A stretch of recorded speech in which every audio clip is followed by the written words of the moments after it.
감사합니다. 하늘의 평화가 임하기를 원합니다. 하나님 말씀 마태복음 21장 보겠습니다.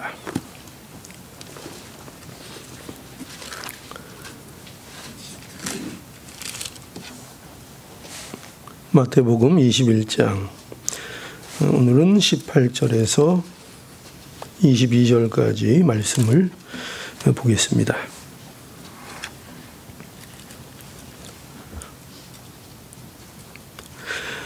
이른 아침에 성으로 들어오실 때에 시장하신지라 길가에서 한 무화과 나무를 보시고 그리로 가사 잎사귀 밖에 아무것도 얻지 못하시고 나무에게 이르시되 이제부터 영원토록 내게 열매가 맺지 못하리라 하시니 무화과 나무가 곧 마른지라.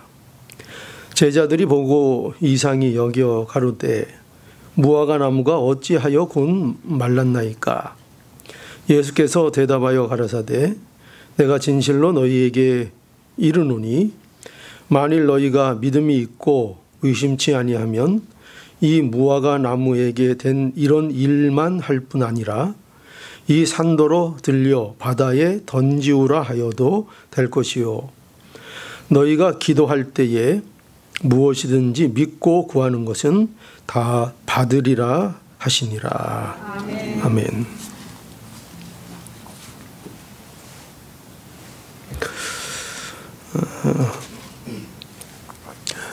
오늘 이 말씀은 예수께서 무화과 나무를 저주하신 일입니다.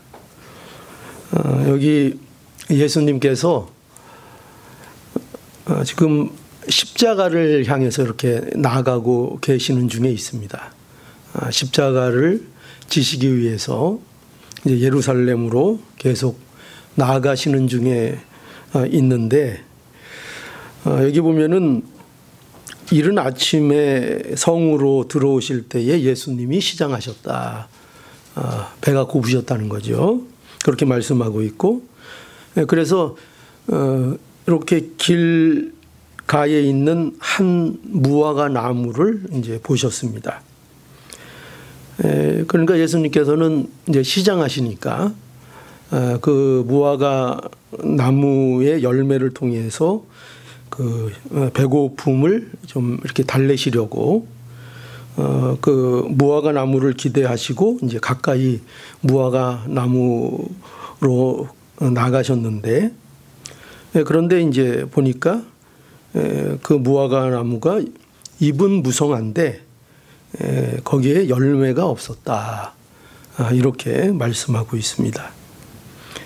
그래서 예수님께서 이 무화과 나무를 이제 저주하셨습니다.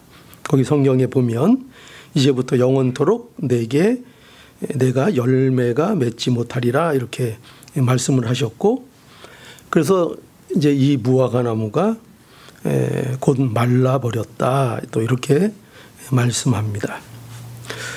이 같은 사건이 그 마가복음 11장에도 기록되어 있는데요. 그 마가복음 11장에는 이 사건이 어떻게 기록되어 있는가 하면은 제자들이 하루를 지나서 보니까 이 무화과 나무가 뿌리채 말라 있었다 이렇게 기록을 하고 있습니다. 그러니까 싱싱했던 나무죠. 잎이 무성한 나무니까 싱싱한 나무였는데 하루 만에 뿌리까지 다 말라 버렸다 하는 것입니다. 어떻게 보면 굉장히 섬찟하죠. 두렵기도 한 그런 내용입니다. 그런데 이 말씀을 우리가 이제 보면은요, 일단 이 말씀을 보면 좀 우리가 이제 좀 당황스럽습니다. 왜 그런가 하면 우리 예수님이 좀 이게 성격이 좀 고약하지 않냐 그런 인상을 줍니다. 예수님이 배가 고프니까 예수님이 이렇게 좀 예민해지셨나? 우리가 알고 있는 예수님은 그런 분이 아닌 것 같은데 무화과 나무가 무슨 죄가 있다고 무화과 나무가 뭐 열매가 없을 수도 있죠. 열매가 없다고 무화과 나무를 이렇게 저주하신 것입니다. 이건 좀 아니다 싶습니다. 왜 이렇게 저주를 하셨는가 하는 생각이 듭니다. 그러나 이 일은요, 예수님이 뭐 성질을 부린 것도 아니고, 예수님이 뭐 내가 이 정도다 이렇게 자신의 능력을 과시하는 것도 아니고, 이 무화과 나무를 저주하신 이 사건은 아주 그 상징성을 가진 하나의 사건입니다. 그러니까 어떤 것을 이제 나타내기 위한 상징적인 사건으로 이제 예수님께서 이 일을 행하셨다는 거죠. 이 무화과 나무가 무엇을 상징하는가 할 때 이것은 바로 이스라엘을 상징합니다. 이스라엘을. 그래서 무화과 나무를 저주하시고 이 무화과 나무가 말라버린 것은 이스라엘 백성에 대한 하나님의 심판에 대한 예고입니다. 그거를 이제 보여주시는 것입니다. 그런데 이 심판이 무슨 심판인가? 도대체 예수님이 이스라엘 백성에 대해서 뭘 심판하시는 건가 할 때 이제 우리가 이 비유를 보면 언뜻 보면 그저 단지 열매가 없다. 우리가 이렇게 쉽게 생각을 합니다. 물론 그것도 틀린 말은 아닌데 그러나 더 정확하게 얘기하면 단지 열매가 없어서 심판하셨다기보다 핵심은 어디에 있는가 하면 마땅히 있어야 할 것이 없는 것에 대한 심판입니다.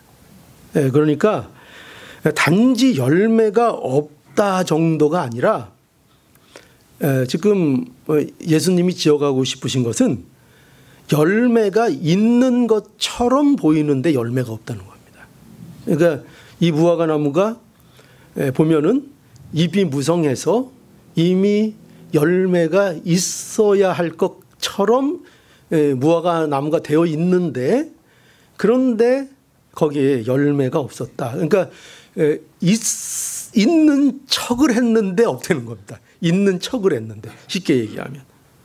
그러니까 이것이 이제 이스라엘 백성들의 그 모습이었던 거죠. 그들이 외형적으로 보면 하나님을 섬긴다고 하고 온갖 경건한 종교의 모습을 가지고 있지만 근데 정작 그 안을 들여다보니까 그 안에는 어떤 은혜도 없고 믿음도 없고 사랑도 없고 온유도 없고 정말 있어야 할 것이 거기에 아무것도 없었던 겁니다. 거기에 대한 심판입니다. 여러분들도 아마 이런 그 표현을 굉장히 싫어하실 것입니다. 뭐냐면 위선 이런 표현 아시죠? 위선. 예수님은 이것을 뭐라고 얘기하셨는가 하면 이 이스라엘의 이러한 형태를 가지고 계속 어떻게 지적하셨는가 하면은 위선이라고 말씀하셨습니다. 위선. 그들이 그 바리새인들이죠. 위선적이다. 그러니까 위선이 뭡니까? 위선은 우리가 아는 대로 위선은 속과 겉이 다른 겁니다. 그렇죠? 겉에는 경건이라고 써 있습니다. 이 겉에 이렇게 딱 무슨 하여튼 박스든지 무슨 사람이든지 하여튼 겉을 이렇게 보니까 거기에 포장도 화려하게 돼 있고 거기에 딱 보니까 경건 이렇게 써 있습니다. 그런데 그 안을 들여다보니까 거기 안에 뭐가 없어요? 경건이 없습니다. 경건이 없습니다. 겉에는 의 이렇게 이름표가 붙여져 있는데 또 그렇게 보이는데 그 안을 들여다보니까 의가 거기에 없다는 것입니다. 그러니까 이러한 이스라엘의 거짓, 위선을 하나님께서 심판하시는 것입니다. 그래서 우리는요, 이 말씀이 우리에게 뭐 열매를 맺지 않으면 너희가 심판받는다. 물론 그런 우리가 두려움도 좀 가질 필요도 있습니다. 그런 경고로도 들리기도 합니다. 그런데 이 말씀은 이러한 이스라엘의 그 뭐랄까요? 단지 열매 없음에 대한 심판이요 너희도 열매가 없으면 이와 같이 심판을 받으니 너희도 부지런히 해서 뭔가 실적을 나타내라, 이런 식의 그 말씀을 하려는 것이 아니고, 물론 그런 뜻이 전혀 없다는 건 아닙니다. 그렇게 교훈을 받아도 무방한데, 그러나 여기에서 더 본질적으로 말씀하고 싶은 것은 뭐냐면은 이렇게 이스라엘이 이렇게 있어야 될 것이 없는 이유, 그 근본적인, 그러니까 위선할 수밖에 없는 근본적인 이유가 뭐냐, 그걸 말씀하고 있는 것입니다. 즉 그들은, 다시 말씀드려서, 위선적일 수밖에 없는 이유가 있다는 겁니다. 그럴 수밖에 없는. 왜 그들에게 있어서 위선을 취할 수밖에 없는가? 그 근본적인 이유가 있는데, 그것이 뭐죠? 그것이 이제 예수님이 말씀하시는 것은, 그것이 하나님의 기뻐하시는 것, 하나님의 복음이 그들 안에 없다는 겁니다. 복음이 그들 안에 없다는. 그러니까 하나님이 약속한 예수 그리스도가 그들에게 없기 때문에 그들이 결국 열매를 맺을 수 없는 것이고, 그리스도가 그들에게 없기 때문에 그들은 위선이라는 그 속에서 벗어날 수 없는 운명 가운데 있다는 겁니다. 이스라엘에게 정말 있어야 하는 것, 그게 뭐라고요? 정말 있어야 할 것이 뭐예요? 정말 필요한 게 뭐죠? 예수 그리스도죠. 그죠? 예수 그리스도가 정작 그들에겐 필요한 겁니다. 그러니까 이스라엘에게 하나님께서 약속하신 것이 무엇인가 하면은 예수 그리스도예요. 그렇죠? 뭐 약속하셨겠어요? 이스라엘에게 약속하신 것이 예수 그리스도예요. 구약의 모든 말씀이 다 누구를 나타내는 거예요? 예수 그리스도에 대한 약속이에요. 모든 말씀이 예수 그리스도에 대한 약속입니다. 그래서 구약의 모든 일들, 모든 의식, 모든 예언, 모든 제사 방식, 이런 모든 것들이 다 뭐냐? 예수님에 대한 그림자예요. 전부 다. 다 그 모든 것들이 예수님을 가리키고 있고, 하나님께서 예수 그리스도를 이 땅에 보내주셔서 그 약속의 그리스도를 통해서 이 세상을 회복시키고 복을 주시겠다. 그게 하나님의 계획이요, 하나님의 약속이란 말이죠.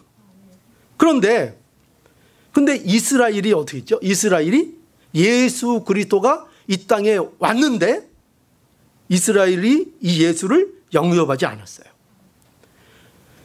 요한복음 1장 9절에서 11절에 보면, 찬빛 곧 세상에 와서 각 사람에게 비치는 빛이 있었나니 그가 세상에 계셨으며 세상은 그로 말미암아 지은 바 되었으되 세상이 그를 알지 못하였고 자기 땅에 오매 자기 백성이 영접지 아니하였다, 이렇게 말씀하고 있어요. 여러분, 그러니까 그들이 하나님을 예배한다고 열심히 예배한 거예요. 이스라엘 백성들이요. 그런데 하나님의 백성이면 마땅히 영접해야 할 그리스도를 그들이 영접하지 않았다는 거예요. 하나님을 정말 사랑하고 하나님을 정말 알고 하나님을 믿으면, 그러면 마땅히 그의 약속하신 그리스도가 오시면 그 그리스도를 영접해야 하는데 그들이 그 그리스도를 영접하지 않았다는 거예요. 그들 안에는 누가 없었어요? 예수 그리스도가 그들 안에는 없었어요. 그들 안에 정말 뭐가 있어야 되는 거예요? 예수님이 있어야 되는 거예요. 정말 있어야 되는 거는 그들에게 있어서 예수님이었다고요. 그런데 그 예수님이 없었다고요. 이걸 얘기하는 거예요. 그러니까 여러분 보세요. 이스라엘이 위선을 떨 수밖에 없는 것, 왜 그들이 위선적일 수밖에 없는가 할 때 그 근본적인 이유가 뭐라고요? 예수가 없다는 거예요. 그게 근본적인 이유라는 거예요. 무슨 열매를 맺고 안 맺고는 두 번째 문제고, 왜 그들에게 열매가 없을 수밖에 없느냐? 그들에게 누가 없어요? 그 모든 열매의 근원이 되신 예수 그리스도, 그분이 그들 안에 없기 때문에, 그들이 예수를 믿지 않기 때문에 그들에게는 열매가 있을 수 없다는 거예요. 여러분, 예수 그리스도 없이는 하나님이 기뻐하실 만한 것을 어떤 것도 맺을 수 없습니다. 왜 그렇죠? 왜 그러냐면요, 다 위선이 되기 때문이에요. 모두 위선이 될까요? 구제도 위선이 돼요. 기도도 위선이 돼요. 금식하는 것도 위선이 돼요. 모든 경건하게 하는 것들, 모든 좋은 것들 다 아무리 열심히 해도 예수 그리스도가 없으면 다 뭐가 되냐? 다 위선이 돼요. 위선이. 그래서 세상은요, 이 위선에서 벗어날 수 없어요. 이것은 당시 유대인들에게만 해당되는 게 아닙니다. 지금 유대인들만, 이스라엘만 해당되는 것이 아니라 오늘날 우리에게도 동일하게 해당되는 것임을 우리는 알아야 합니다. 인간은 위선적으로 살아갈 수밖에 없는 존재예요. 여러분, 이거를 잘 되새기셔야 돼요. 인간이란 존재는 어떤 존재냐? 인간은 그렇게 하기 싫어도 위선적으로 살 수밖에 없어요. 인간이라는 존재는. 왜냐? 왜 그럴까요? 그 안에 뭐가 없어요? 진리가 없어요. 사람 안에는 진리가 없어요. 그래서 인간들은 어쩔 수 없이 위선 속에 살아가야 돼요.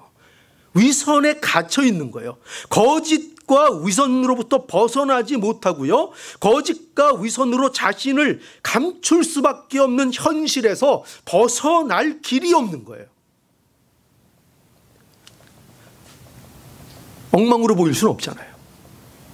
그죠? 이것이 바로 타락한 인간의 모습입니다. 인간은 스스로 여기에서 벗어나지 못합니다. 못 벗어나요. 만일 어떤 분이 이런 말을 혹시 한다면요, 목사님, 나는요 겉과 속이 언제나 난 같아요. 만약에 이렇게 말한다면은요, 그분은요 무례하게 살고 있는 거예요, 세상을. 무슨 말인지 이해를 하시겠어요?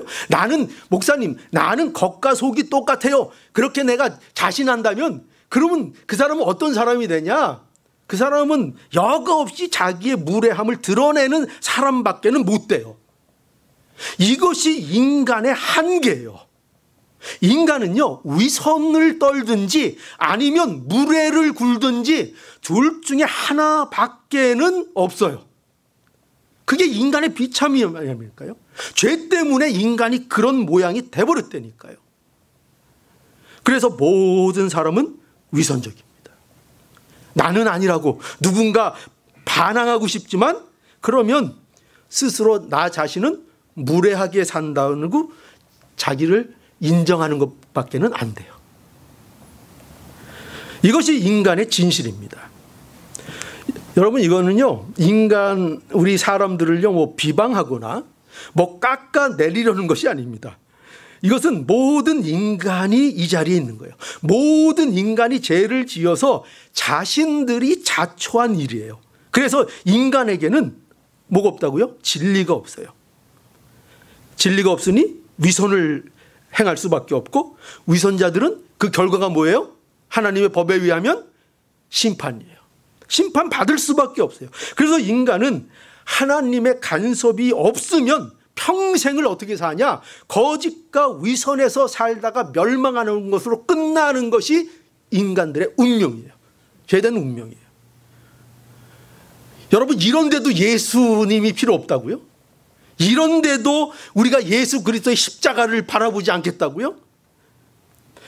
마태복음 7장 22절에 보면은요, 우리 잘 아는 말씀인데 다시 한번 보죠. 그날에 많은 사람이 나더러 이르되 주여 주여, 우리가 주의 이름으로 선지자 노릇하며 주의 이름으로 귀신을 쫓아내며 주의 이름으로 많은 권능을 행치 아니하였나이까 하리니, 그때 내가 저희에게 밝히 말하되 내가 너희를 도무지 알지 못하니 불법을 행하는 자들아 내게서 떠나가라 하리라. 자, 여기 예수님 앞에 사람들이 나왔어요. 그죠? 사람들이 나왔는데 이 예수님 앞에 나온 이 사람들의 문제가 무엇일까요? 이 사람들이 갖고 있는 문제가 뭘 것 같아요? 입만 무성한 거예요, 지금. 지금 그런 사람들을 얘기하고 있는 거예요. 입만 무성한 거예요. 어떻게 입이 무성하죠? 보세요. 주의 이름으로 선지자 노릇했고요. 주의 이름으로 귀신 내어 쫓았고요. 주의 이름으로 많은 권능을 행사했어요. 얼마나 화려해요. 얼마나 입이 무성해요. 얼마나 대단해요. 얼마나 신기해요. 그런데 예수님께서는 이러한 자들에 대해서 어떻게 말씀하셨다고요? 불법을 행하는 자들이라고 꾸짖으셨어요. 그 이유가 뭐예요? 온통 믿는 것처럼 역사가 있고 대단한 일을 보이는 것 같지만 그러나 그들 안에 있어야 할 게 없었죠? 뭐가 없었어요? 예수가 없었죠. 예수 그리스도가 그들 안에 없었다는 얘기입니다. 여러분 이걸 아셔야 돼요. 뭐냐? 무엇을 했는가? 이게 핵심이 아니에요. 뭘 했느냐가 핵심이 아니라 예수 그리스도가 내 안에 있는가? 이게 핵심이라는 걸 언제나 알아야 돼요. 예수가 없어도요, 뭐 할 수 있다는 거예요? 선지자 노릇 할 수 있어요. 예수 없이도 귀신 내어 쫓을 수 있고요. 예수 없이도 많은 권능을 행할 수 있어요. 너무 무서운 얘기죠? 예수 없이도 큰 교회 될 수 있을까요? 없을까요? 있어요. 세상에서 말하는 큰 교회 얼마든지 될 수 있어요. 예수 없이도 종교인으로서 존경받을 수 있을까요? 없을까요? 존경받고 살 수 있어요. 예수 없이도 기독교적 업적을 세울 수 있어요. 너무나 놀라운 얘기예요. 너무나 두려운 얘기예요. 그런데 중요한 건 뭐예요? 예수님께서 이 모든 일에 대하여 뭐라고 판명 내리신다고요? 불법이라고. 이 불법을 행하는 자들아. 그러니까 예수님이 기뻐하시는 일이 되지 않는다는 거예요. 누가 없으면? 예수님이 없으면. 그 마음에 예수님이 없으면. 그러니까 이거는 그냥 종교생활인 거예요. 여러분, 종교생활. 예수를 믿는 게 아니에요. 우리는 종교생활을 하고 있다고 착각하면 안 돼요. 여러분들, 우리는 종교생활을 하고 있는 것이 아니라 우리는 예수님 그분을 믿는 거예요. 이거는 세상의 종교와 다른 거예요. 같은 종교라고 착각하고 세상은 두리뭉실 종교 속에 우리의 믿음을 포함시키려고 하지만 예수 그리스도를 믿는다는 것은 전혀 이 세상 종교와는 다른 얘기를 하는 거예요. 예수를 믿는다는 것은 단지 세상에서 말하는 종교를 갖는 게 아니에요. 종교를. 우리의 창조주 하나님을 아는 것이고 우리는 그의 형상대로 지음을 받은 피조물이요, 우리의 자리가, 우리의 위치가 어디인지를 아는 것이고 그 안에서 우리가 하나님을 사랑하고 그의 뜻 안에서 살기를 소원하고 그분이 우리를 구원하실 것을 믿고 우리의 인생을 그분에게 온전히 맡기고 감사하는 삶을 살아가는 거예요. 어떤 종교가 아니에요. 예수는 우리의 생명 그 자체가 되어버리는 거예요. 생명 그 자체. 그래서 이 모든 것들, 이것을 이루는 분이 바로 예수 그리스도인 것입니다. 그러니까 예수 안에서 이 기적이 우리에게 일어납니다. 예수 안에서의 하나님의 계획은 뭐냐면요, 이 위선에서 우리를 벗어나게 하는 겁니다. 이 세상의 모든 위선 속에서 우리를 벗어나게 하시는 겁니다. 그래서 이 위선을 폭로하러 오신 분이 예수님이고, 그런데 이것을 폭로하는 거로만 예수님이 끝나는 것이 아니라 예수님은 또한 우리를 이 위선에서 벗어나게 하시는 기적을 우리에게 행사하시려고 오신 거예요. 이게 기독교입니다. 우리를 어디에서 벗어나게 하세요? 위선에서 벗어나게 하신다고요. 그래서 예수님이 십자가를 지신 겁니다. 십자가를 통해서 그 일을 이루시는 거예요. 예수님의 십자가에서 우리의 모든 위선이 폭로되기도 하고, 그 십자가가 그런 거예요. 그 십자가가 뭐냐? 십자가가 우리의 위선을 폭로하는 거예요. 그 십자가라는 것이. 그리고 그 십자가가 바로 우리를 위선에서 또 벗어나게 하는 하나님의 능력이 되는 거예요. 하나님의 능력.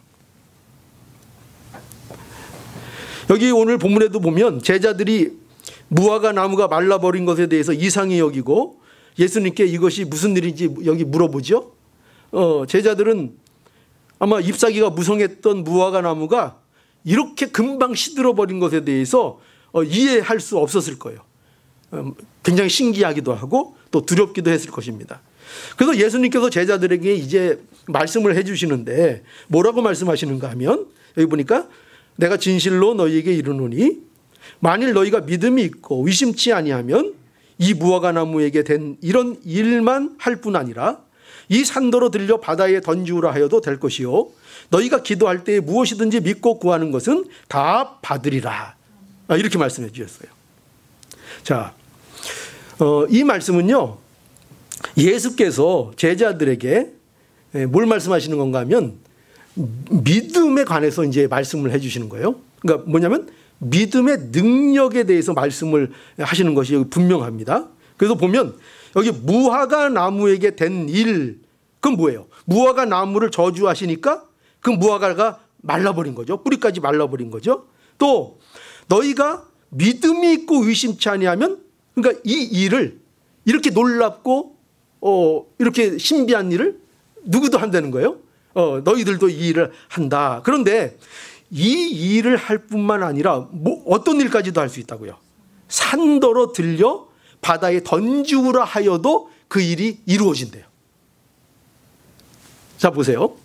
이 말씀은 지금 예수님 뭘 지금 강조하고 계시죠? 뭘 말씀하고 있어요? 여기 강조하고 있는 게 뭐죠? 믿음이죠. 그죠? 믿음을 강조하고 있어요. 무엇이 있으면 이렇게 된다는 거예요. 믿음이 있으면 너희가 믿고 의심치 않기만 하면 이런 일들을 할 수 있다는 거예요. 다시 22절에 너희가 기도할 때 무엇이든지 믿고 구하는 것은 다 받으리라. 믿음으로 구하면 다 받을 것이다. 이렇게 말씀했어요. 자, 그러면 우리가 한번 생각은 이제부터 좀 해봅시다. 자, 그럼 우리가 믿고 기도하면 다 됩니까? 여러분 어디 한번 간증을 한번 해보시죠. 여러분들이 믿었던 거, 기도했던 거 다 됐어요? 다 됐어요? 아니요. 제 생각에는 아마 솔직하게 말씀드리면 더 안 된 게 더 많을걸요? 안 된 게 더 많을걸요? 이 말씀이 내가 믿고 구하면 다 주신다는 그런 말씀일까요? 정말 믿기만 하면? 예를 들어서 내가 교회가 갖고 싶어요. 저는 목사니까 아주 좋은 교회 건물 갖고 싶어요. 그럼 제가 이렇게 LA에서 가장 크고 좋은 교회 이런 거 제가 하나 찾아다가 하나님 저 교회가 내 교회가 될 줄 제가 믿고 기도하겠습니다. 그래서 여기 뭐 주일날 여기 앉아 있을 필요 없어요. 전부 다 우리 교인 다 동원해서 가가지고 그 제일 LA에서 제일 좋은 교회 앞에 가서 다 손잡고 우리 교인들이 모여서 믿고 기도합니다. 이 교회가 우리 교회가 되게 해주시옵소서. 자, 그러면 그 교회가 우리 교회가 되는 거예요? 그렇게 하면 되는 겁니까? 또 이러겠죠. 말 안 되면은 거봐 우리 중에 누군가 안 믿었어. 목사는 편해요. 가서 믿고 기도하면 다 준다고 했으니까 가서 믿고 합시다 했는데 안 됐어. 안 됐으면 목사가 뭐라고 하면 된다고요? 믿음이 없어서 이게 안 돼요. 이러면은 목사 책임은 아무것도 없어요. 지금 그런 식의 말씀을 하고 계신 걸까요? 여러분, 우리가 무엇을 믿고 기도하는가? 이게 중요한 거예요. 믿고 뭘 믿어야 되는 거예요? 도대체 뭘 믿으라는 거예요? 뭘? 에? 우리가 믿고 기도하는 건 뭐냐면요, 하나님의 약속을 믿고 기도하는 거예요. 하나님이 우리에게 약속하신 것을 믿고 기도하는 거예요. 그 약속하신 것이 뭐냐? 오늘 본문을 통해서 대표적으로 우리 본문 속에서 우리가 찾으면 그것은 우리를 위선 속에서 벗어나게 해주시겠다고 약속하신 거예요. 누구 안에서? 예수 그리스도 안에서 너희의 그 위선적일 수밖에 없는 그 본질적인 모습을 예수 그리스도 안에서 깨뜨려 버리시겠다는 거예요. 그 약속을 지켜주시겠다는 거예요. 그러니 하나님의 약속을 믿고 기도하면 그 약속은 우리에게 어떻게 돼요? 온전히 다 이루어지는 거예요. 하나님의 약속은 다 이루어집니다. 하나님께서 우리에게 이루고자 하신 그 약속은 다 이루어집니다.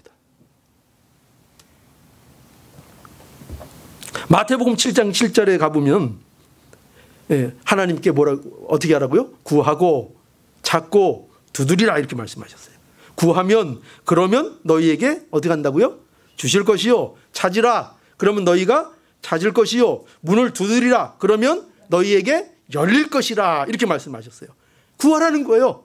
기도 열심히 하라는 거예요. 근데 뭘 구해야 될까요? 이게 진짜 뭘 믿고 도대체 구할까요? 뭘 믿고 도대체 구하나?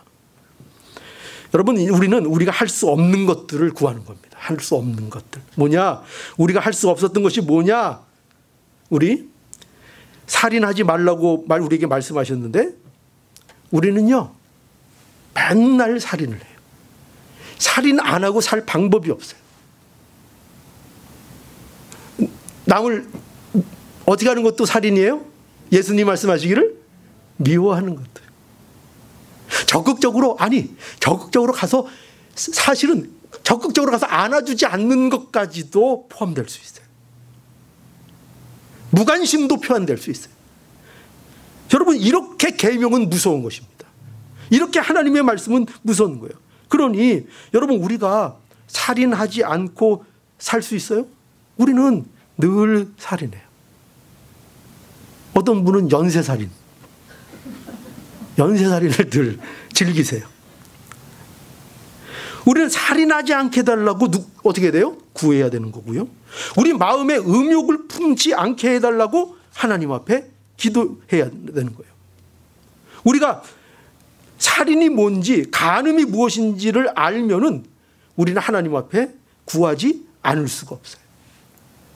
보복심을 버리게 해달라고 구해야 돼요. 여러분, 세상에서 보복심을 갖지 않고 산다는 것이 얼마나 어려운 건지 아세요? 뺨을 맞으면 어떻게 하라고요? 다른 편을 또 오른뺨인지 왼뺨인지 잘 생각도 안 나네. 하여튼 맞으면 또 다른 뺨을 돌려대라는 거 아니에요. 복수심 갖지 말라는 거예요. 또 원수도 사랑하라는 거예요. 여러분, 이런 말씀 우리가 그대로 지키면 우리는 어떤 사람이 될까요? 그냥 바보가 되는 거예요. 세상에서 바보가. 여러분, 그러니 얼마나 어려워요. 얼마나 우리가 할 수 없는 일이에요. 우리는 이런 것을 할 능력이 없어요. 그러므로 우리는 뭘 구해야 돼요? 이걸 구하라는 거예요. 믿고 구하라는 거예요. 하나님이 이것을 믿고 구할 때 우리에게 반드시 응답해 준다고, 이것을 하나님 앞에 이루어 주실지를 믿고 기도하라는 것입니다. 구하면 하나님은 좋은 것을 우리에게 주십니다. 그 좋은 게 뭐냐? 성령님을 우리에게 주세요. 성령님을 주셔서 성령의 역사를 통해서 우리에게 기적이 일어나는 역사가 이루어지게 해 주십니다. 그 기적이 뭐예요? 서로 사랑하는 거, 서로 용서하는 거, 온유하는 거, 겸손한 사람이 되는 거, 이게 우리에게 기적이라니까요. 이게 우리에게 일어날 수 없는 일들이었다니까.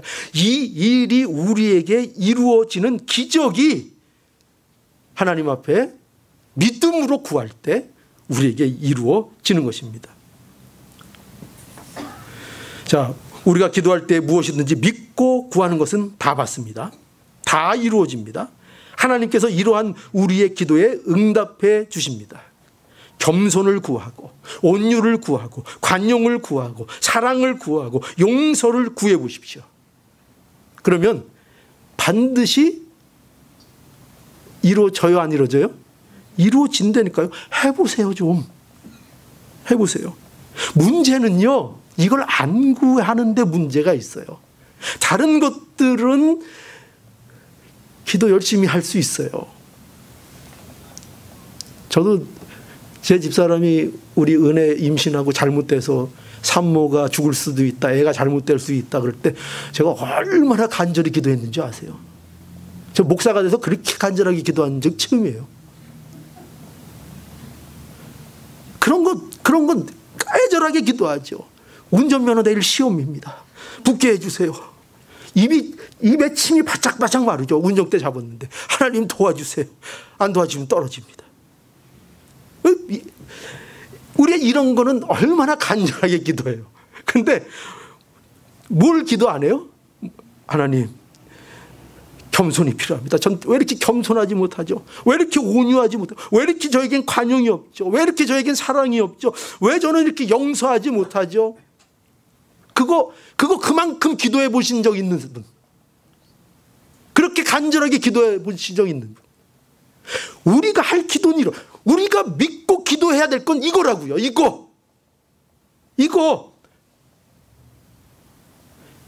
이것을 구하지 않으니 우리가 천국을 경험하지 못해요. 천국을 경험하지 못해요. 우리에게 예수 그리스도를 주셔서 믿고 기도할 때에 이 천국이 우리의 천국이 현실이 되도록 하나님께서 복을 주신 겁니다. 이게 성도입니다. 성도는 믿고 기도하고 나가면 그 믿음을 통해서 이 현실, 온유의 현실, 겸손의 현실, 관용의 현실, 사랑의 현실, 용서의 현실, 천국의 현실, 그 현실이 우리의 것으로 누려지도록 우리에게 은혜를 주신 거예요. 그래서 그 가운데로 우리를 불러주신 거예요. 그 천국의 세계로. 자, 이 천국의 세계가 우리에게 어떻게 누려진다고요? 어떻게 하면? 어떻게 하라고 하셨어요? 믿고 의심치 않고 구하면, 그러면 천국이 우리의 것으로 누려지도록 약속해 주셨다니까요. 당장 오늘 돌아가서 해보세요. 집에 가셔서 혼자 이렇게 조용한 데 가서 기도해 보신 적 있겠죠? 네, 있겠죠. 한번 가서 무릎 꿇고, 아무를 안 봐도 무릎 꿇고 하나님 앞에 기도해 보세요. 하나님, 저 엉망입니다. 괜찮은 줄 알았더니 엉망입니다. 왜 이렇게 교만한지 이제 알았습니다. 하나님, 저에게 겸손한 마음을 주세요. 기도해 보라니까요. 하나님이 옛다 주신다니까요. 문제는 뭐예요? 그거를 안 구해요. 제가 구하는 분을 몇 분 못 봤어요. 안 구해요. 진짜 구해야 될 건 안 구해요. 정말 기독교를 통해서 바라보고 누려야 할 것들에 대해서는 관심이 없어요. 그냥 세상 사람들과 똑같이 세상 것들을 경쟁하며 세상 것들을 따내려고 발부둥을 치지, 정말 믿음으로 하나님께서 우리에게 뭘 주시려는 거에 대해서 관심들이 없어요. 그러니까 신앙에 힘이 없어요. 왜? 해보니까 세상 게 별로 안 오거든. 힘이 없어요. 뜻대로 안 되거든. 여러분, 우리가 예수로 인해서 이제 기적의 삶을 사시길 바랍니다.